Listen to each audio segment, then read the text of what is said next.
Why do you need integrated engineering? Your factory is a system of many subsystems. For example, a factory consists of buildings, machinery, people, storage areas, etc. Each of these subsystems is a sum of their own subsystems.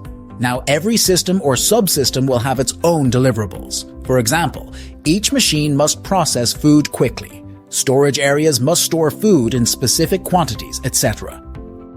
However, the most critical and overall deliverables of your factory are not dependent on any one system or subsystem, for example, production capacity, process efficiency, product quality, food safety, and others.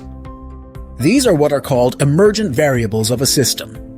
To predict and deliver these emergent variables requires significant knowledge, skill, and experience in an integrated manner across the value chain, across each and every aspect of the factory infrastructure. Hence, even if you have 100 experts, each working on one aspect of your factory infrastructure, such a plan is bound to fail on the key deliverables of your project. Battery limits are the enemies of ownership, leading to a lack of accountability and, consequently, poor design and execution of the project. Hence, good engineering cannot be done in silos or independently by different experts. Integrated engineering is absolutely vital for the good design and execution of your project.